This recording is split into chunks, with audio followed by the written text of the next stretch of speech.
আসসালামু আলাইকুম দর্শক। আজ আমি গণভোটে হাঁ এবং না-এর ব্যাপারে একটু কথা বলতে চাই আপনাদের সাথে। অনেকদিন ধরে নির্বাচনের প্রচারণা শুরু হয়ে গিয়েছে।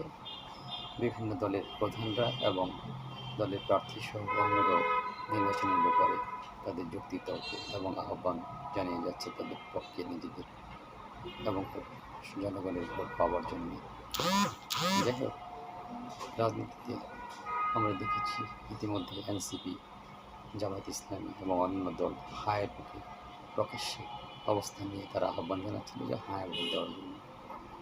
দীর্ঘদিন নীরবতা থাকার পরও দেশের এই মুহূর্তে সবচেয়ে বড় দল বাংলাদেশ জাতীয়তাবাদী দল বিএনপি, তার প্রধান চেয়ারম্যান জনাব তারেক রহমান আহ্বান জানিয়েছেন গতকাল হাঁ ভোটে, গণভোটে হাঁ দেওয়ার জন্য, যা অত্যন্ত সাধুবাদ জানিয়েছে সমাজের সর্বস্তরে মানুষ।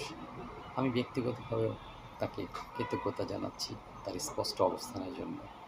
এতে আমাদের মনে হয় নির্বাচনের মাঠে রাজনৈতিকভাবে এর প্রতি জনগণের আস্থা অনেক বেড়ে যাবে এবং জনগণ সচেতনভাবে সমাজ পরিবর্তন তথা আমাদের রাষ্ট্রের কাঠামো পরিবর্তন এবং স্বৈরাচার যাতে জেকে না বসতে পারে, বাংলাদেশে আর কখনো পরপর দুইবারের বেশি কেউ প্রধানমন্ত্রী হতে না পারে, এই জন্য অবশ্যই দেশের সংখ্যাগরিষ্ঠ মানুষ যখন হাঁ ভোটে, গণভোটে হাঁ রায় দিবে, তখন অবশ্যই এই অবস্থা কায়েম হবে ইনশাআল্লাহ।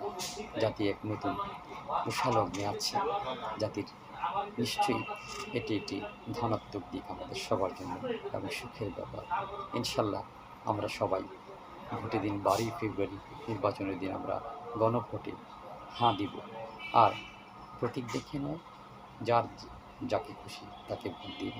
প্রতীক দেখে নয়, মানুষ দেখে, প্রার্থী দেখে ভোট দেব যিনি ভালো, দেশপ্রেমিক, সংসদে গিয়ে আইন প্রণয়ন করুন, জাতিকে নতুন নতুন দিক নির্দেশনা দিবেন, জাতির কল্যাণের লক্ষ্যে আমাদের সমাজের বেকারত্ব দূর করবেন, কর্মসংস্থান করতে পারবেন এবং দেশের জন্য সার্বিক অবস্থার পরিবর্তন করবেন। আমাদের জগদ্দল পাথর অসহায় করে রাখা জনগণকে যে আমলাতন্ত্রকে অবশ্যই রাষ্ট্রের কল্যাণে নিয়োজিত রাখবেন, জনগণের সত্যিকারের সেবক রূপে তাদেরকে পরিচালিত করবেন আমাদের নেতৃবৃন্দ, আশা করি ইনশাআল্লাহ। আজ দর্শক মণ্ডলী, ছোট্ট করে এতটুকুই ভিডিও ক্লিপ আপনাদের সবার জন্য। যাকে খুশি তাকে দেব, প্রতীক দেখে নয়, মানুষ দেখে ভোট দেব। যার চরিত্র ভালো, সেই আগের মতো নয় যে অমুক ভাইয়ের চরিত্র ফুলের মতো পবিত্র। ওই সমস্ত পবিত্র মানুষদের কথা তো আমরা দেখেছি। দেখা যায় নির্বাচিত হয়ে যাওয়ার পর, যেমন ইউনিয়ন পরিষদ নির্বাচনে একজন ইউপি চেয়ারম্যান আমরা নির্বাচিত করলে বা ওয়ার্ড কমিশনার ঢাকা শহরে নির্বাচন করলে একটি কাগজের জন্য যখন তার কাছে যাই, তখন সে আমাদের মূল্য দিতে চায় না। তার সেক্রেটারির কাছ থেকে আমাদের বারবার ফিরে আসতে হয় এবং দুঃখজনক হলো সত্য যে টাকা ছাড়া কোথাও কোনো কাজ হয় না। যাই হোক, আজ এ পর্যন্তই। তাহলে যাকে খুশি তাকে দিব, প্রতীক দেখে নয়, মানুষ দেখে ভোট দিব এবং গণভোটে হাঁ দিব। সবার জন্য শুভকামনা। আল্লাহ হাফিজ।